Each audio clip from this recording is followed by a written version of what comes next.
Benjamin Harrison, the 23rd President of the United States, served from 1889 to 1893. A Republican and the grandson of President William Henry Harrison, he was known for his advocacy of a protective tariff. Under Harrison, Congress passed the Sherman Antitrust Act in 1890, the first federal law to regulate trusts and monopolies. The same year, the McKinley Tariff was enacted, raising tariffs to protect domestic industries. Additionally, the Sherman Silver Purchase Act was passed, increasing the coinage of silver, but it later contributed to an economic panic. Harrison also admitted 6 new states to the Union. Despite these accomplishments, he faced criticism for federal spending and budget surpluses. He lost his bid for re-election to Grover Cleveland, making him one of the few presidents defeated by a predecessor. Harrison's term was marked by significant legislation and a shift toward a more active federal government. Grover Cleveland, unique in U.S. history for serving 2 non-consecutive terms, was re-elected as the 24th president from 1893 to 1897. During this second term, he faced a severe economic depression known as the Panic of 1893. Cleveland dealt with this crisis by repealing the Sherman Silver Purchase Act, believing its silver coinage provision undermined confidence in the gold standard. He also faced the Pullman strike in 1894, where he sent federal troops to keep railroads moving, a decision that was controversial and drew criticism from labor unions.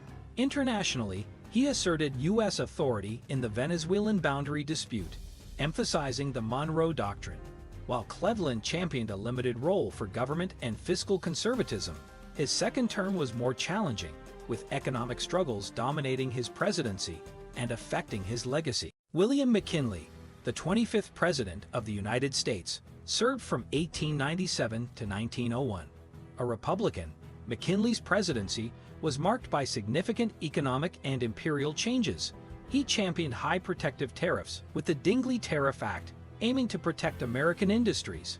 Under his leadership, the U.S. transitioned to the gold standard with the Gold Standard Act of 1900. McKinley's foreign policy was assertive, highlighted by the Spanish-American War in 1898, which resulted in the U.S. acquiring territories like Puerto Rico, Guam, and the Philippines. His policy of expansionism paved the way for America as a global power.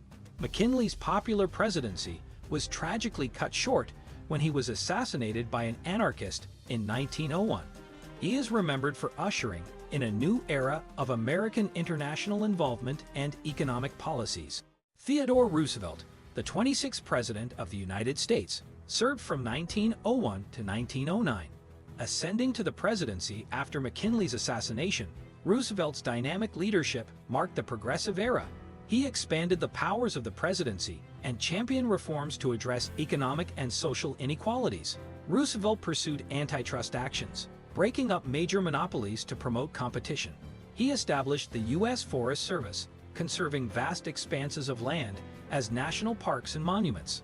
On the global stage, he facilitated the construction of the Panama Canal and won the Nobel Peace Prize for mediating the Russo-Japanese War. His philosophy, speak softly and carry a big stick, encapsulated his approach to foreign policy.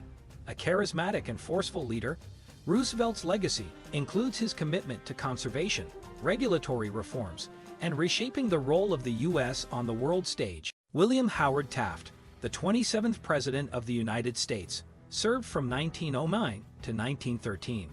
Prior to his presidency, Taft was a judge and Roosevelt's Secretary of War.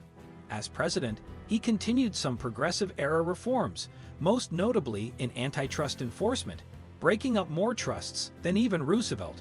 He also supported the 16th Amendment, which allowed the federal income tax. However, his relationship with Roosevelt soured due to policy disagreements, leading to a split in the Republican Party. Internationally, Taft emphasized dollar diplomacy, promoting American business interests abroad. After his presidency, Taft achieved his lifelong ambition by becoming Chief Justice of the Supreme Court, the only president to hold this position. His legacy is one of a commitment to the rule of law and a unique blend of executive and judicial leadership. Woodrow Wilson, the 28th President of the United States, served from 1913 to 1921. A Democrat and former academic, he introduced progressive reforms with the New Freedom Platform, including the Federal Reserve Act to stabilize the banking system and the Clayton Antitrust Act to promote fair business competition. Wilson also reduced tariffs and implemented the first federal income tax with the Revenue Act. His presidency was significantly marked by World War I. Initially advocating for neutrality, the U.S. entered the war in 1917 under his leadership. Post-war, he championed the League of Nations, a precursor to the United Nations, though the U.S. Senate did not ratify the Treaty of Versailles, preventing U.S. participation. Wilson's vision of international diplomacy and collective security has left a lasting imprint on global affairs. Warren G. Harding, the 29th President of the United States, served from 1921 to 1923, elected on a promise of a return to normalcy after World War I. His administration prioritized pro-business policies and limited immigration.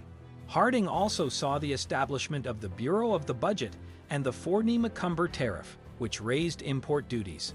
However, his presidency is more often remembered for multiple scandals, most notably the Teapot Dome scandal, where public oil reserves were leased without competitive bidding. Although personally not involved, these controversies tainted his administration's reputation. Harding's term was cut short by his sudden death in 1923, and many details of his presidency's misdeeds became public afterward.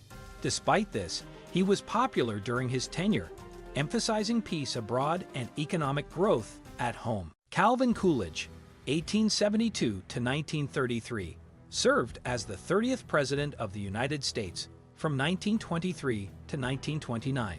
He became president after the sudden death of Warren G. Harding and was known for his quiet and reserved personality.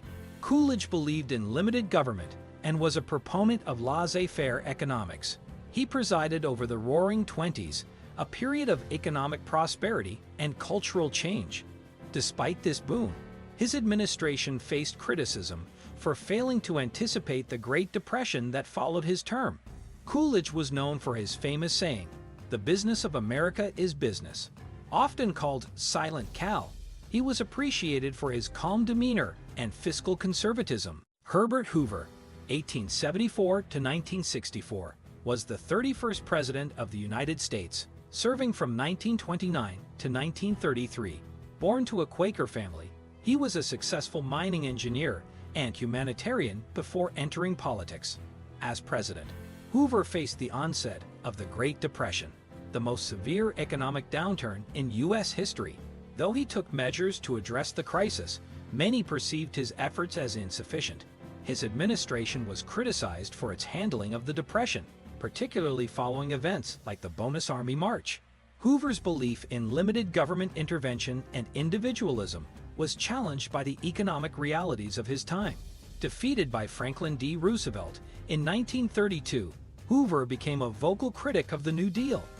Despite his presidency's challenges, Hoover's legacy includes significant humanitarian and administrative accomplishments. Franklin D. Roosevelt, 1882 to 1945, was the 32nd President of the United States, serving from 1933 to 1945. He was the only president to be elected 4 times. Facing the Great Depression upon taking office, Roosevelt implemented the New Deal, a series of programs, public works, and regulations aimed at economic recovery and relief. These reforms transformed the American government's role in the economy. In his later terms, World War II dominated his presidency. Roosevelt played a central role in strategizing and leading the Allies to victory. Despite facing personal challenges, including polio, which left him with limited mobility, he remained a beacon of hope for many Americans. His leadership during both the Depression and the war has left a lasting legacy in American history. Harry S. Truman, 1884 to 1972, served as the 33rd President of the United States from 1945 to 1953. Assuming office after the death of Franklin D. Roosevelt, Truman faced the closing stages of World War II. He made the momentous decision to drop atomic bombs on Hiroshima and Nagasaki, leading to Japan's surrender. Post-war, Truman introduced the Marshall Plan, aiding Europe's recovery, and established the Truman Doctrine, which aimed to contain communism. He presided over the beginning of the Cold War with the Soviet Union and faced challenges like the Korean War. Domestically, he advocated for his Fair Deal program, which sought economic reforms and civil rights advances. Often remembered for his straightforward style and strong leadership, Truman's presidency was pivotal in shaping post-war America and global politics. Dwight D. Eisenhower, 1890 to 1969, served as the 34th President of the United States from 1953 to 1961. Prior to his presidency, he was a five-star general in the U.S. Army during World War II and played a crucial role in planning the D-Day invasion. As president, Eisenhower championed the middle way approach, balancing conservative and liberal policies. He oversaw the end of the Korean War and navigated Cold War tensions with the Soviet Union. Domestically, his administration launched the Interstate Highway System, one of the largest public works projects in U.S. history. He also signed the Civil Rights Act of 1957, advancing the cause of desegregation. Known for his calm leadership style, Eisenhower's presidency emphasized peace, prosperity, and progress.